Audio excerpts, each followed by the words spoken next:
8.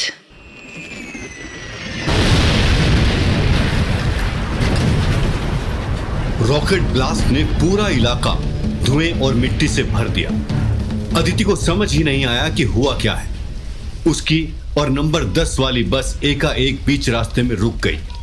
उसके साथ बैठे कुछ लोग भी दंग रह गए। कुछ 5 मिनट बाद अदिति को होश आया। किस्मत से उसे या किसी भी भारतीय को चोटें नहीं आई थी। What the hell? अब हम क्या करेंगे? अगर हमें किसी ने गोली मार दी तो? तभी एक भारतीय कमांडो बस से उतरा और इलाके को अच्छी तरह से परख कर वापस बस में बैठ गया। 2 मिनट बाद बस फिर चल पड़ी। ये क्या? हम फिर चल पड़े। हमारे साथ हो क्या रहा है? अदिति ने खिड़की के बाहर देखा तो दूर दूर तक धुएं के काले बादल आसमान छू रहे थे। आरएसएफ और सूडानी सरकार के बीच छिड़ी इस जंग ने पूरे मुल्क में आग लगा दी थी। कमांडो बस में बैठे पैसेंजर्स की तरफ मुड़कर बोला, प्लीज डरे नहीं। एक रॉकेट था जो आकर बस से कुछ 20 मीटर दूर ही ब्लास्ट हुआ है। हम उनके निशाने पर नहीं थे। सूडानी सरकार को हमारे प्राइम मिनिस्टर साहब से डायरेक्ट वार्निंग मिली है कि हम पर कोई भी आंच नहीं आनी चाहिए।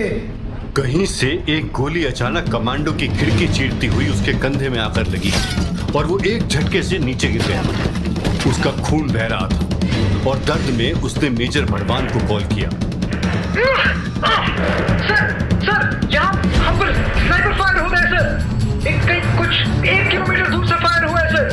लगता है हमारी बसों को लोकल सूडानी सरकार की बसें समझ लिया गया है। आप सभी नीचे झुकिए अभी।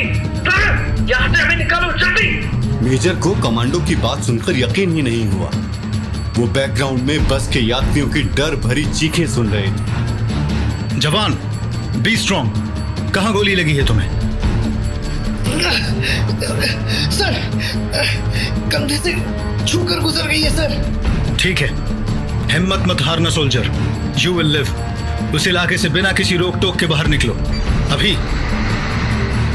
बकारा मार्केट वो इलाका था जहां आरएसएफ के बेस थे।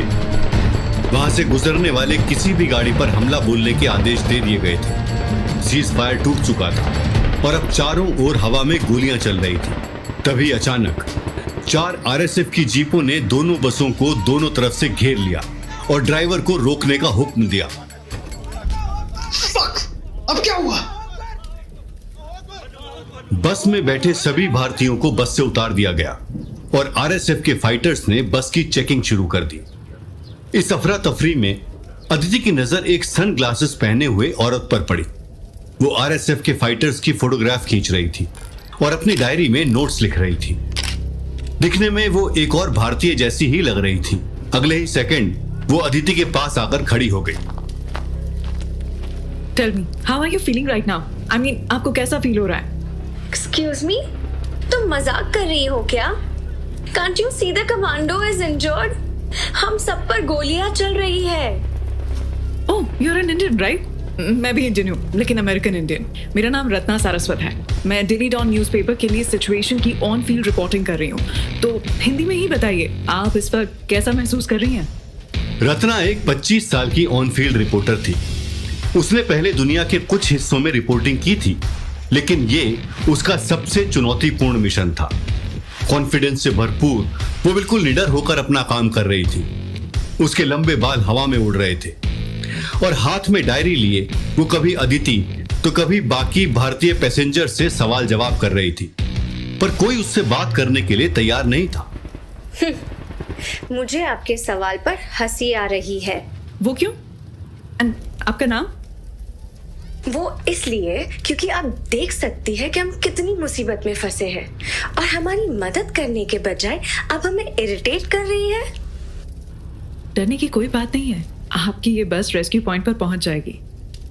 2 नहीं 10। हम सब भारतीय 10 बसेस में एम्बेसी से एयरबेस की ओर निकले थे। अदिति की बात सुनकर रत्ना हैरान रह गई। एक सेकंड के लिए उसे यकीन नहीं हुआ कि जो एक 14 साल की बच्ची उसे बता रही थी वो सच भी है या नहीं। अब तक उसे ऑपरेशन कावेरी की भनक नहीं थी। भारत सरकार ने जानबूझकर इसे कोवर्ट ऑपरेशन रखा था ताकि कम से कम समय में सूडान से भारतीयों को निकाला जा सके। What did you say? 10 buses? यहाँ तो सिर्फ 2 हैं। बाकी 8 कहाँ हैं? वो निकल गए। हमारी बस पर हमला होने के बाद हमें इस इलाके से डिटूर लेना पड़ा। हम साथ में निकले थे, लेकिन बकारा मार्केट में अटैक होने के बाद हम बाकियों से अलग हो गए। यानी कि ये स्टोरी जितना मैंने सोचा उससे कहीं ज्यादा बड़ी है। रत्ना के हाथ एक ब्रेकिंग न्यूज लग गई थी। एक कॉन्फ्लिक्ट रिपोर्टर के लिए इससे बड़ी ऑन फील्ड स्टोरी नहीं हो सकती थी। उसने 2 मिनट सोचा और फिर जख्मी कमांडो को देखा। मेरे पास फर्स्ट एड है, मगर मेरी एक शर्त है। और वो क्या? मैं भी एयरबेस तक इस बस में आपके साथ चलूंगी और इस सिचुएशन पर रिपोर्ट लिखूंगी। बिल्कुल नहीं, मैं इस बात की कतई परमिशन नहीं दे सकता। सोच लीजिए, ये सूडान है कमांडो साहब। यहाँ कहानियों की नहीं, फर्स्ट एड और सही कनेक्शंस की कमी है, जो मैं पूरी कर सकती हूँ। जैसे ही रत्ना ने अपनी बात खत्म की, गोलाबारी एकदम से वापस शुरू हो गई। आरएसएफ के फाइटर्स ने सभी को बस में बैठने के लिए ऑर्डर दिए और सभी भारतीय वापस बस में आ गए। कमांडो ने बस का दरवाजा जैसे ही बंद करना चाहा, रत्ना ने उसे रोक दिया। मेरी बात सुनिए सर, मैं सूडान को बहुत अच्छी तरह जानती हूँ। आगे का रास्ता बहुत खतरनाक है सर। आपको क्या लगता है कि मैं बिना कनेक्शंस के इतनी आसानी से यहाँ रिपोर्टिंग कर सकती हूँ? अगर आपको चेक पॉइंट्स क्लियर करते हुए टाइम से बसेस को एयरबेस पहुंचाना है तो हमें एक दूसरे की मदद करनी पड़ेगी। बिच। कमांडो ने मेजर को रेडियो पर कांटेक्ट किया और रत्ना से उनकी बात करवाई। मेजर सर, बात ध्यान से सुनिए। ये कौन है? कमांडो कहाँ है? वो जख्मी है। मैं Ratna Saraswat, reporter daily Dawn. मैं अपने कनेक्शंस यूज करके इन 2 बसेस को एयरबेस तक पहुंचा सकती हूँ। और इसके बदले में तुम्हें क्या चाहिए? डॉलर्स या पाउंड्स? वो तो मुझे मिल ही जाएगी सर। आप सिर्फ मुझे इस बस में अपने साथ ले चलिए। $1 मिलियन स्टोरी तो मैं खुद लिख ही लूंगी। Are you trying to blackmail us? बिल्कुल नहीं सर, ये कमांडो इज ब्लीडिंग। मेरे आरएसएफ और सूडानी सरकार के साथ भी अच्छे कनेक्शंस हैं। मैं इन 2 बसेस को एयरबेस पहुंचा दूंगी। मुझे बस इनके साथ आने दीजिए। मेजर सोच में पड़ गए। क्या वो ये रिस्क उठा सकते थे? अगर कहीं कोई गड़बड़ हो गई तो मिशन फेल हो सकता था। लेकिन वहीं दूसरी ओर वे जानते थे कि रत्ना की पहुंच ऊपर तक थी और उसके साथ होने से शायद तकलीफें कम हो जाएं। ओके, तुम आ सकती हो, लेकिन नो फनी बिजनेस। अगर हमें पता चला कि तुम पैसेंजर्स को किसी भी तरह का स्ट्रेस दे रही हो तो उसी वक्त तुम्हें डिपोर्ट कर दिया जाएगा। फिर तुम जानो और तुम्हारा न्यूज चैनल। बस के इंजन स्टार्ट होने के साथ ही रत्ना अदिति के बगल में आकर बैठ गई। I don't believe this. Hi, I am Ratna. हम पहले मिल चुके हैं। तुमने अपना नाम नहीं बताया। I'm अदिति और आप मुझे बिल्कुल पसंद नहीं है। वहीं बस नंबर 1 में मेघा और परेश मील तर मील अपना सफर खत्म होने का और अपनी बेटी से मिलने का बेसब्री से इंतजार कर रहे थे। अचानक कमांडो के रेडियो पर एक मैसेज आया।